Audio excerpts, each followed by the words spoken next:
Hello everyone, welcome back to my channel. जैसा कि आप लोगों को पता है कि हम लोग जनरल साइंस मैराथन का सीरीज चला रहे थे।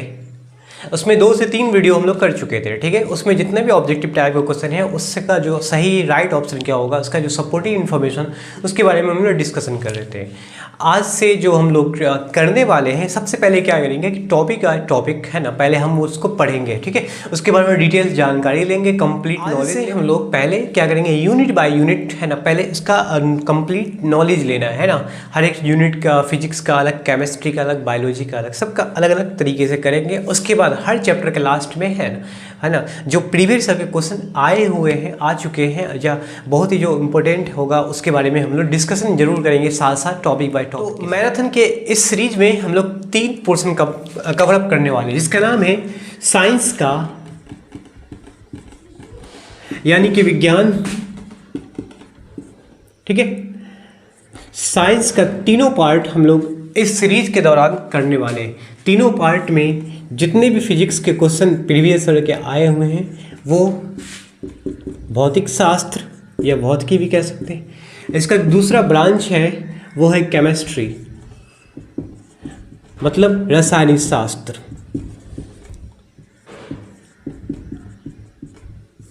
इसका तीसरा ब्रांच है वो है बायोलॉजी, मतलब जीव विज्ञान। इस तीनों ब्रांच से जो क्वेश्चन आते हैं पेपर में, कॉम्पिटिटिव पेपर में, वो सारे के सारे आपके लिए हेल्पफुल होंगे। तो सबसे पहले मैं आपको बता दूं कि साइंस यानी कि विज्ञान, इसका जो मैं कंप्लीट कोर्स कराने वाला हूं वो होगा आपके लिए 90 डेज का। 90 डेज मतलब 3 मंथ्स। 90 डेज इसलिए रखा गया है क्योंकि इसमें फिजिक्स के साइंस के जितने भी ब्रांचेज हैं, फिजिक्स, केमिस्ट्री, बायोलॉजी, इन सारे चैप्टर का सारे यूनिट का हम कवर करने वाले हैं। और साथ साथ इसका जो MCQs है, वो महत्वपूर्ण MCQs जो प्रीवियस ईयर में आ चुके हैं, उसके बारे में भी हम लोग डिस्कशन करेंगे, ठीक है। इसीलिए साइंस का 90 डेज का चैप्टर बाय चैप्टर के अकॉर्डिंग हम लोग पढ़ाएंगे, MCQs का भी चर्चा करेंगे, ठीक है, हर ब्रांच के लिए, ठीक है। अब सबसे ये मैं आपको बता दूं कि साइंस का, जनरल साइंस का जो पढ़ने का हम लोग का मकसद क्या होगा, क्या किस उद्देश्य से हम लोग जानेंगे, तो किस एग्ज़ाम्स के लिए हेल्पफुल होगा साइंस का। तो याद रखिएगा, जितने भी सेंट्रल TET का एग्ज़ाम्स होते हैं, चाहे पेपर 1, पेपर 2 के लिए, या स्टेट TET के लिए जितने भी पेपर होते हैं, जैसे BTET हुआ, UP टेट हुआ, सारे के लिए हेल्पफुल होगा।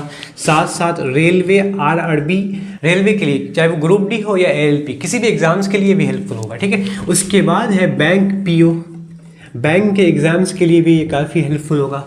साथ साथ आपका SSC ग्रुप, SSC ये CGL या कह सकते हैं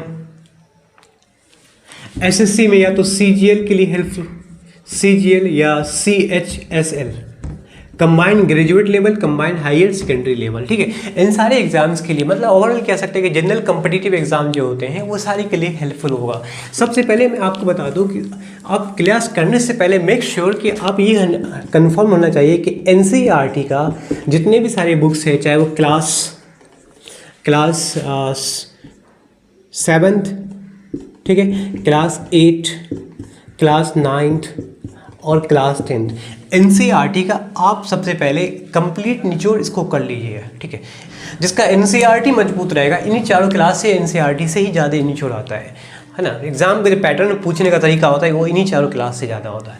अगर हम CTET की बात करते हैं तो CTET में क्या होता है कि क्लास 1 से क्लास 5th से लेके 8 तक का पूछा जाता है। और क्लास मतलब ऑल कॉम्पिटिटिव एग्जाम के लिए आप 7, 8, 9, 10 का अगर NCERT अच्छे तरीके से, कॉन्सेप्ट के तरीके से आप पढ़ लिए तो आपको सारा साइंस ईजी लगेगा। वैसे जितना भी हम सीरीज में करने वाले हैं वो सारे का सारा इस बात को ध्यान रखेंगे कि जितना भी हम पोर्शन पढ़ाएंगे वो सारा का टॉपिक, सारा सिलेबस जो है वो इस NCERT की बुक से ही उठाया जाएगा, ठीक है। क्योंकि एग्जाम्स में हूबहू क्वेश्चन NCERT से रिलेटेड ही पूछा जाता है। तो फिजिक्स के सिलेबस से हम लोग कौन कौन चैप्टर उठाएंगे, कौन कौन चैप्टर डिस्कशन करेंगे, उसके बारे में पहले हम लोग जान लेते हैं, ठीक है। फिजिक्स, भौतिकी,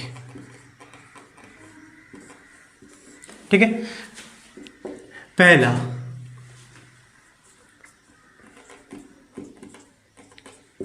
मात्रक एवं विमाएं,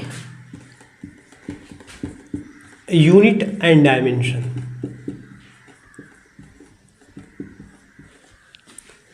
सेकेंड जो होगा वो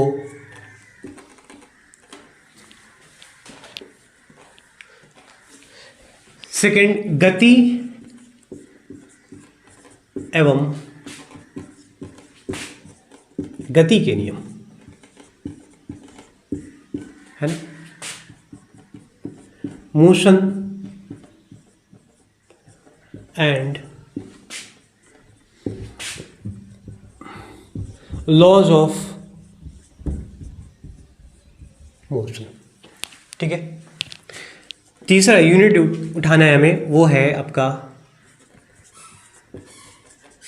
गुरुत्वाकर्षण।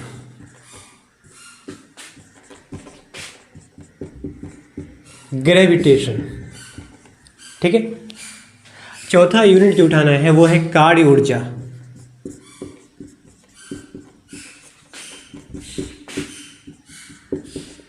Work and energy. शायद आप लोग को लगता हो क्लास 9 का सेम सिलेबस है, स्टेप बाय स्टेप है, ठीक है। वैसे सेम है, और जितना अब होता है क्लास 8 में भी आपको ऐसे ही मिलेगा।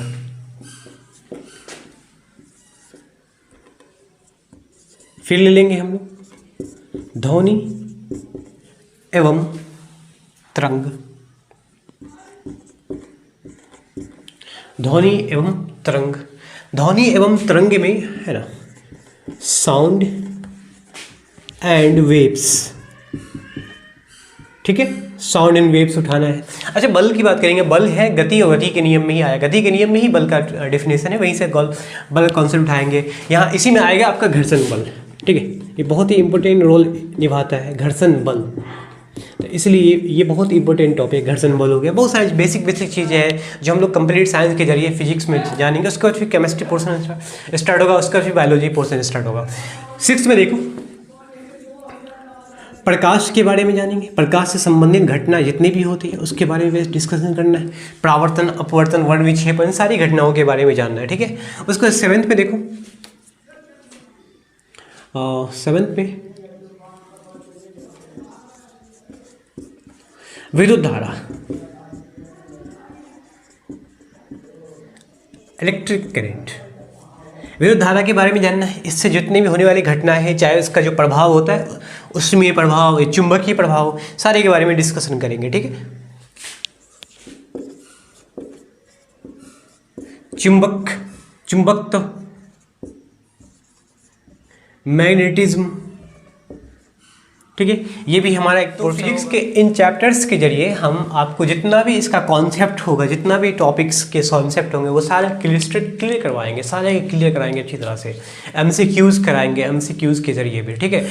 आप इससे पहले अगर कह रहे हैं कि आप MCQ करने से पहले 2 बात ध्यान रखना है। एक तो मैं बता चुका हूँ कि क्लास 8, 6, 7, 8, 9, 10 का जो NCERT है साइंस का, उसका कंप्लीट निचोड़ कर लीजिए। कोई भी दुनिया का एग्ज़ाम होगा, कोई भी एग्ज़ाम्स होगा, वो सारे आपके लिए मतलब हेल्पफुल रहेगा, ठीक है। दूसरा है वो जो मैं बताऊंगा, जितना भी मैं आपका जो लेक्चर लेकर आऊँगा, वीडियो लेकर आऊँगा, आपको सब कुछ अच्छी तरीके से देखना है। जो मेन पॉइंट आपको लगे उसको आपको नोट डाउन कर लेना है, ठीक है। क्योंकि मैं भी NCERT को ही कवर करेंगे, उसमें जो एडिशनल इन्फॉर्मेशन है उसके बारे में भी हम लोग जानेंगे, ठीक है। केमिस्ट्री यानी कि रसायन शास्त्र।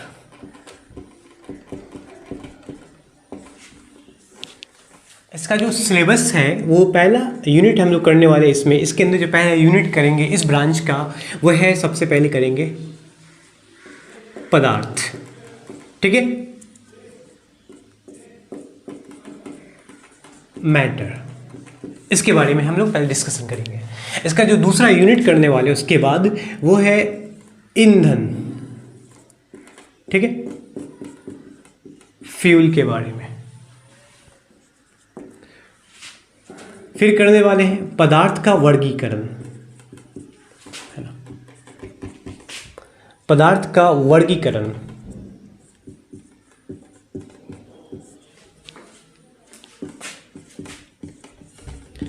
क्लासिफिकेशन ऑफ मैटर, ठीक है। इसके बाद जो चौथा यूनिट करेंगे इसमें वो है आपका, इसके अंदर चौथा यूनिट करेंगे वो है आपका परमाणु एवं परमाणु सिद्धांत, है ना। परमाणु संरचना, एटॉमिक स्ट्रक्चर भी कह सकते हैं, परमाणु एवं परमाणु संरचना, ठीक है। एटॉमिक स्ट्रक्चर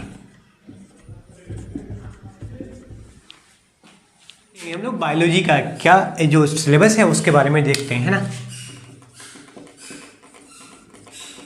बायोलॉजी, जीव विज्ञान, ये भी जनरल साइंस में इंपॉर्टेंट रोल निभाता है।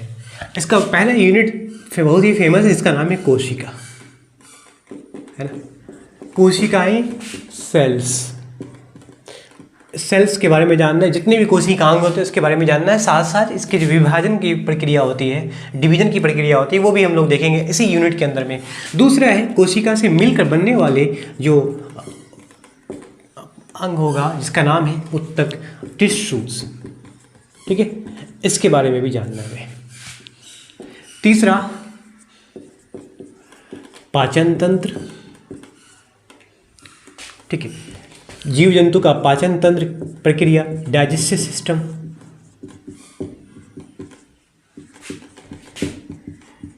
ठीक है, डाइजेस्टिव सिस्टम होगा। चौथा में होगा श्वसन तंत्र, रेस्पिरेटरी सिस्टम, ठीक है। पांचवा में परिवहन तंत्र,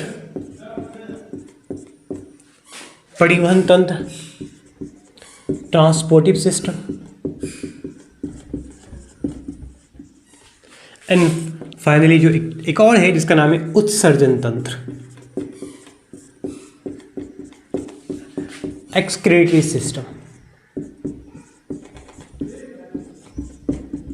ठीक है। ये सारा इंफॉर्मेशन है। साथ साथ हम लोग इसमें ये देखेंगे नियंत्रण एंड समन्वय, कंट्रोल एंड कोऑर्डिनेशन, नियंत्रण समन्वय, ठीक है, कंट्रोल एंड कोऑर्डिनेशन,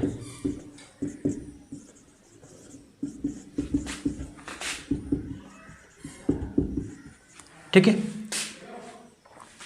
फिर 8 में आ जाओ। 8 में जनन, रिप्रोडक्शन। फिर 9th में आ जाओ। यूनिट 9 में हम लोग जानेंगे जितने भी बीमारी, डिजीज होते हैं उसके बारे में, है ना, डिजीज के बारे में वो जानना है। फिर उससे रिलेटेड जो डिजीज से रिलेटेड जो यूनिट है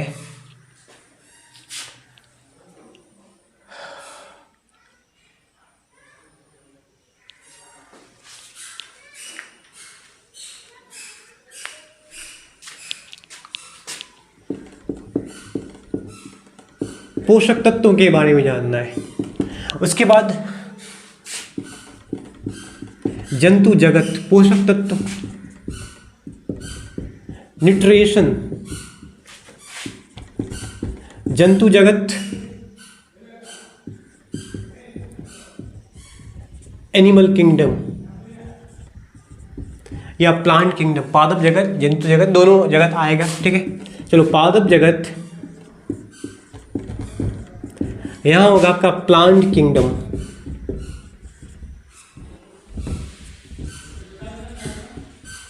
है ना। एंड फाइनली इस टॉपिक का जो पोर्शन होगा जिसका नाम है जैव विकास, ये भी बहुत ही इंपॉर्टेंट रोल निभाता है साइंस के, बायोलॉजी में जैव विकास, इट मीन्स एवोल्यूशन, है ना। हमारा इकोसिस्टम कैसा होगा उसके बारे में भी जानना है। पर्यावरण से रिलेटेड जो इकोसिस्टम है जिसको हम पारिस्थितिक तंत्र भी कह सकते हैं या परितंत्र भी कह सकते हैं, इकोसिस्टम, इनके बारे में जानना है। ये हो गया कंप्लीट बायोलॉजी का आपका सिलेबस हो गया। तो उम्मीद है कि जितना भी आज का सिलेबस बताया वो आपको समझ में आया। ये सारी चीज़ हम लोग कवर करने वाले हैं साथ साथ यूनिट बाय यूनिट हम लोग MCQs भी करेंगे। ये इतने सिलेबस का जो टारगेट है वो हमारा 90 डेज़ का रखा गया, ठीक है।